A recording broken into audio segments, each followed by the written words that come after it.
सभी को जय मसीह की नया जीवन चैनल में आप सभी का स्वागत है।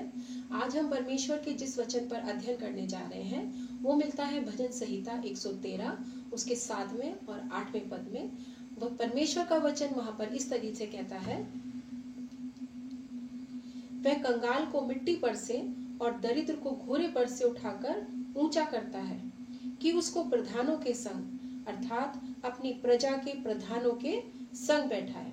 और यदि हम देखें पुराने नियम की पुस्तक पहला शमूएल उसके 2 अध्याय के 8वें पद में परमेश्वर का वचन कहता है कि वह कंगाल को धूली में से उठाता और दरिद्र को घूरे में से निकाल खड़ा करता है ताकि उनको अधिपतियों के संग बैठाए और महिमा युक्त सिंहासन के अधिकारी बनाए।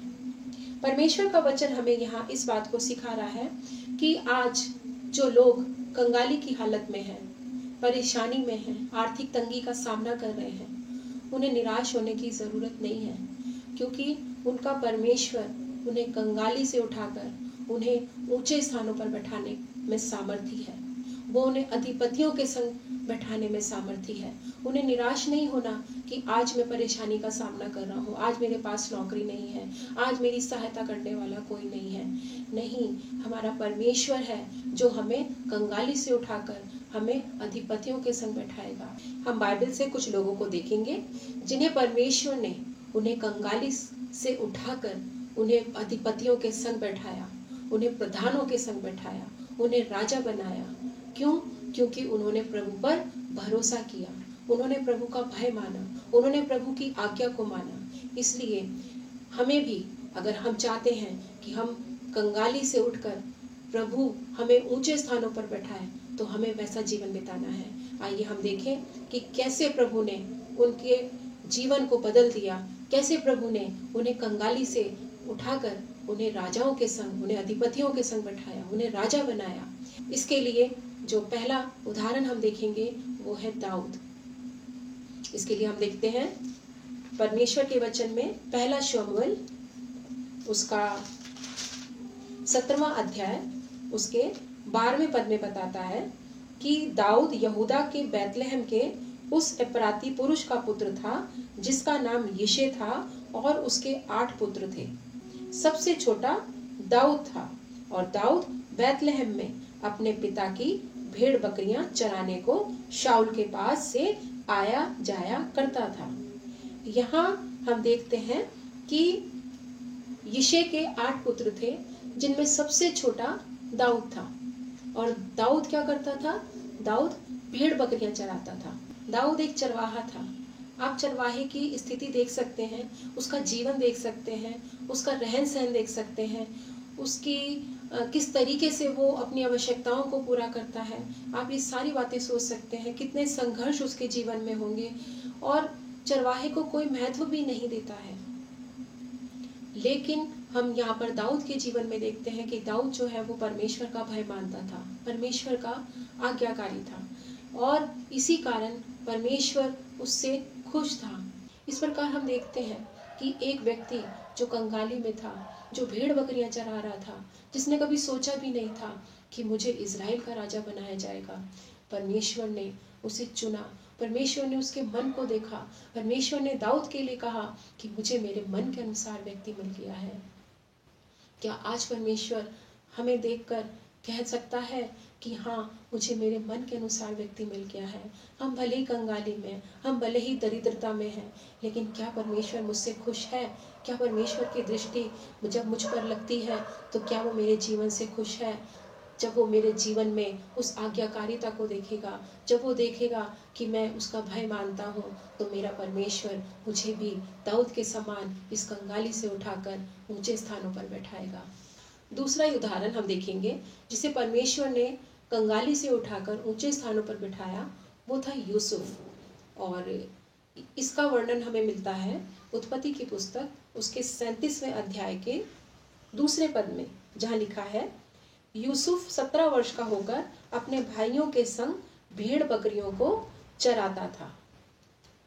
यहाँ हम देख रहे हैं कि दाऊद की तरह यूसुफ भी भेड़ बकरियों को चराने वाला व्यक्ति था। उसके जीवन में ऐसी कोई बात नहीं थी जिसके लिए वो सोच सकता था कि मेरा जीवन आगे जाकर फलवंत होगा या मेरे जीवन में बहुत आशीषें होंगी। लेकिन हम यहाँ देखते हैं कि यूसुफ का जीवन जो था वो भी आज्ञाकारिता का जीवन था, वो भी अपने पिता के प्रति आज्ञाकारी था। उसकी आज्ञाकारिता का एग्जाम्पल हम देखते हैं इसी चैप्टर के 37वें चैप्टर के 13वें पद में, जहां लिखा है, यूसुफ से इज़राइल ने कहा, तेरे भाई शकेम ही में भेड़ बकरी चरा रहे होंगे, इसलिए जा, मैं तुझे उनके पास भेजता हूँ। उसने उनसे कहा, जो आज्ञा, मैं हाजिर हूँ। यहाँ हम देखते हैं उसने अपने पिता के प्रति किस तरीके से रिस्पॉन्ड किया, किस तरीके से उसने अपने पिता को जवाब दिया कि जो आज्ञा, मैं हाजिर हूँ। तो यहाँ हम देख रहे हैं कि वो अपने पिता के प्रति भी आज्ञाकारी था। उसके बाद का हम जीवन देखते हैं उसका, कि जो उसके भाई थे वो उससे ईर्ष्या करने लगे, जलने लगे, क्योंकि उसका पिता उससे प्रेम करता था। जबकि यूसुफ अपने पिता के प्रति आज्ञाकारी था, तो नेचुरल है कि पिता जो है वो उससे प्रेम करे। और हम देखते हैं कि इसी जलन में उसके भाइयों ने उसको बेच दिया। और बाद में हम देखते हैं कि किस तरीके से वो पोतीपर के घर में गया और वहां पर उसकी पत्नी ने उस पर गलत आरोप लगाकर उसको जेल में डलवा दिया। लेकिन हम देखते हैं कि वहां पर भी परमेश्वर उसके संग था। हर समय परमेश्वर ने उसे संभाला, क्योंकि वो किसी भी तरीके से उसने अपनी जिंदगी में कोई गलत चुनाव नहीं किया। उसने कोई ऐसा काम नहीं किया जिससे परमेश्वर उससे नाराज हो, जिससे परमेश्वर उससे दूर हो जाए। और हम देखते हैं कि उसके जीवन की शुद्धता के कारण परमेश्वर ने भी अपना कार्य उसके जीवन में किया। और हम देखते हैं कि उसके आज्ञाकारिता और परमेश्वर के भय मानने के कारण परमेश्वर ने उसके जीवन में आशीष दी। और जिस देश में उसको बेचा गया था, मिस्र में, वहां के शासक ने उसको प्रधानमंत्री बनाया। जैसे यहाँ परमेश्वर का वचन हमें बताता है कि फिरौन ने यूसुफ से कहा, सुन, मैं तुझको मिस्र के सारे देश के ऊपर अधिकारी ठहरा देता हूँ। उसने उसको मिस्र के सारे देश के ऊपर प्रधानमंत्री ठहराया। यहाँ हम देख रहे हैं कि वो व्यक्ति जो चरवाहा था, जो भेड़ बकरियां चराता था, उसे मिस्र देश का प्रधानमंत्री बनाया गया। बाइबल में तीसरा उदाहरण हम देखते हैं जिसे परमेश्वर ने गरीबी से, गुलामी से, निर्धनता से उठाकर ऊंचे स्थान पर बैठाया, वो है एस्तर। एस्तर के माँ बाप नहीं थे, उसके चचेरे भाई ने उसको बेटी करके पाला। और अगर हम आगे इस एस्तर की किताब को पढ़ते हैं तो वहां हम देखते हैं कि उस देश के राजा ने एस्तर को अपनी रानी होने के लिए चुना। जो लड़की उस देश में गुलाम होकर आई थी, लेकिन हम देखते हैं कि परमेश्वर ने उसको वहां की रानी बनाया। और हम देखते हैं कि ऐसा क्यों हुआ, क्योंकि एस्तर जो थी वो भी अपने भाई के प्रति, जिसने उसे पाला था, उसके प्रति वो ओबीडिएंट थी। ये जो क्वालिटीज है इन लोगों के जीवन की, इन क्वालिटीज के कारण इनके जीवन जो है वो कंगाली से उठकर वो ऊंचे स्थानों पर पहुंचे। एस्तर जो है वो उस देश की रानी बन गई जहां पर उसे गुलाम बनाकर ले जाया गया था। बाइबल में जो चौथा एग्जाम्पल हम देखेंगे जिसे परमेश्वर ने गुलामी से उठाकर, कंगाली से उठाकर ऊंचे स्थान पर बैठाया, वो है डैनियल। अगर हम डैनियल की किताब देखें, उसके पहले अध्याय में हम इस बात को पढ़ पाएंगे, जान पाएंगे कि डैनियल को बेबीलोन का राजा जो था वो गुलाम बनाकर लाया। और हम देखते हैं कि डैनियल भी परमेश्वर का भय मानने वाला था। उसने किसी भी रीति से अपने आप को अशुद्ध नहीं होने दिया। उसने राजा की मेज के भोजन को खाने से मना किया, लेकिन बड़ी विनम्रता के साथ। और उसके बाद हम देखते हैं कि उसने कोई भी ऐसा कॉम्प्रोमाइज नहीं किया जो उसके परमेश्वर को उससे दूर करे।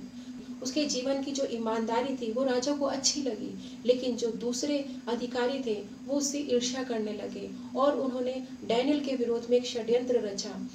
क्योंकि डैनियल दिन में 3 समय परमेश्वर से प्रार्थना करता था और उन्होंने एक षड्यंत्र रचा कि वो उसी चीज को डैनियल के विरोध में करें। और एक आज्ञा निकाली गई कि कोई भी राजा के सिवाय और किसी भी ईश्वर की आराधना नहीं करेगा। लेकिन डैनियल ने अपने परमेश्वर की आराधना जैसे वो करता था वो वैसे ही करता रहा और उसका जो दंड था वो दंड भी उसने झेला। लेकिन हम देखते हैं कि परमेश्वर ने किस तरीके से उसको बचाया। और अगर हम बाइबल में देखें डैनियल की पुस्तक उसके 2 अध्याय के 48वें पद में कि उसकी ईमानदारी, उसकी सादगी, उसकी सच्चाई और परमेश्वर का भय मानने के कारण परमेश्वर ने किस तरीके से उसके जीवन को ऊंचे पर उठाया। तो हम यहाँ पर देखते हैं दूसरे अध्याय के 48वें पद में यहाँ पर लिखा है, तब राजा ने दानियल का पद बड़ा किया और उसको बहुत से बड़े बड़े दान दिए और ये आज्ञा दी कि वह बेबीलोन के सारे प्रांत पर हाकिम और बेबीलोन के सब पंडितों पर मुख्य प्रधान बने। यहाँ हम देखते हैं कि जिस देश में वो गुलाम बनाकर गया था, वहां के राजा ने उसको बड़े बड़े दान दिए और उसको अधिपति ठहराया, उसको प्रधान ठहराया। तो जो वचन हमने भजन संहिता में देखा था कि परमेश्वर कंगाली पर से उठाकर ऊंचे स्थानों पर बैठाता है, हमने इन चारों एग्जाम्पल में, इन चारों लोगों के जीवनों में हमने देखा कि इन चारों लोगों के जीवन कंगाली में थे, लेकिन इन लोगों ने अपने जीवन में परमेश्वर का भय माना। अपने जो इनके अधिकारी थे, जो इनके माता पिता थे, ये उनके अधीन रहे और सच्चे रहे और परमेश्वर ने उनकी ईमानदारी का, उनकी सच्चाई का उन्हें फल दिया। इसी तरीके से परमेश्वर आज भी हमें भी हमारी कंगाली पर से उठाकर खड़ा कर सकता है। मैं आप लोगों से यही कहूंगी, आप निराश नहीं होइए। भले ही आज आप फाइनेंशियल क्राइसिस का सामना कर रहे हैं, आप आर्थिक तंगी का सामना कर रहे हैं, लेकिन आप अपने परमेश्वर पर भरोसा रखें। आप अपने जीवन को वैसे ही बिताएं जैसे वो चाहता है। आप ईमानदार रहें, आप परमेश्वर का भय माने।